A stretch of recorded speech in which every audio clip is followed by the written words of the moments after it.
Viewers live to Bondi Junction at Westfield now. We are seeing the area's government members from all levels. They're holding a joint news conference right now. They're discussing this plan for a vigil for the victims of the weekend stabbing tragedy. Let's listen in.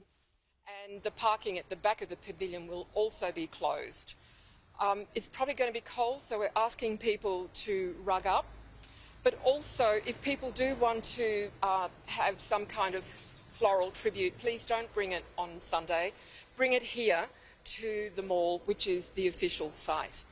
I think that's probably most of the details, and with that I'd like to hand over to Marjorie. Thank you. Thank you, Paula. 5:30 on Sunday, our community will be coming together for this vigil. It is an incredibly important event for us. Our community is in a lot of pain and they are suffering, and this is really an opportunity for all of us to come together to show that we support each other during what is an incredibly difficult time, and that the strength of our community is us coming together and lifting each other up in times like this.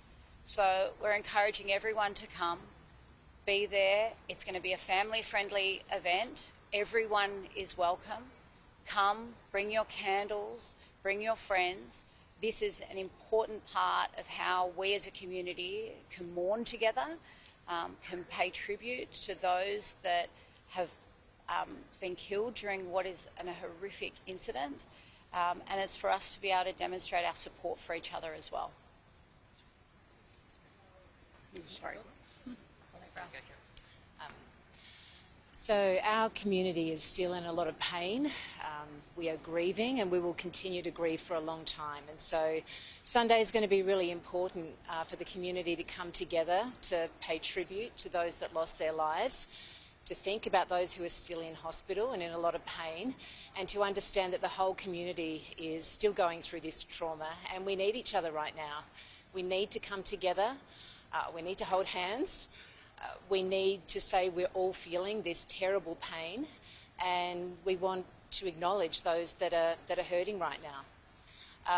I think it's great that we've been able to work together collectively to support our community, and we've been listening to our community, and our community has told us that we need to be together right now. The shop's open tomorrow. That's going to be a difficult day, but Sunday we need to come together in moments of quiet reflection, moments of acknowledgement, and to really start what, Sunday will be the start of a very, very long healing process for our community. It's going to take a long time, but coming together on Sunday will be a very important way to begin that journey. The last few days talking to people here at this memorial have been, I think, harrowing for many people, and I think people have all sorts of stories if they were there, if they were meant to be there, if they're normally there, of their friends and family that they lost. And I think people are coming here because they're still trying to deal with this. And I think the vigil on Sunday is that next step in the healing program, because, we are all hurting right now. We are still trying to make sense of it. And we know that the implications of what happened last Saturday will be with this community, for many months and years to come. But this is a chance for us to come together, to really share in the grief, but to honour those victims and the survivors of what happened on the weekend, and to, at a moment of, I think, solemnity, but also, of courage of the community moving forward, to come together and take a moment to express that grief. Thank you.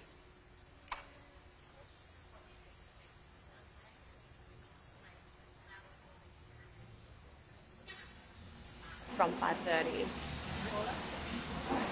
Do you want to? Sorry. The program is still not quite finalised, and so we're encouraging people to go onto the various websites and socials. But we have talked through things like music. There'll be maybe just a couple of small speeches, but certainly music. We're looking potentially at some kind of a smoking ceremony, but really it's an opportunity for people to be able to sit in that quiet contemplation, and there'll be a lot of room and space for people to do that. So we're not going to be pushing people away from the site.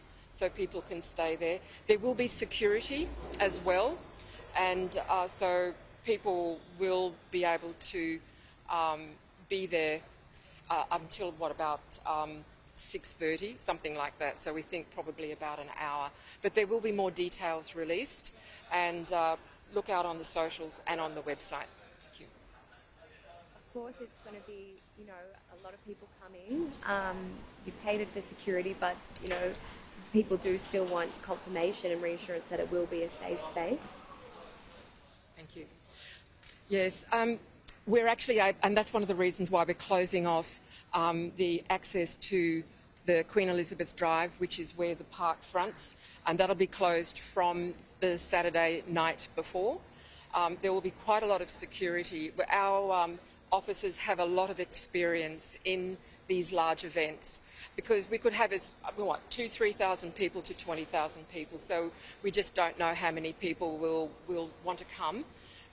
But we are planning for a large number of people, and I can assure people that we're working to make it as safe as possible.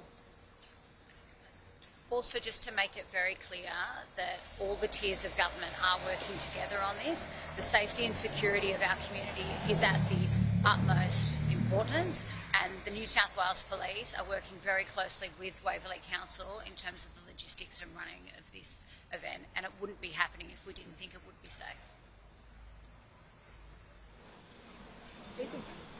Thank you very much.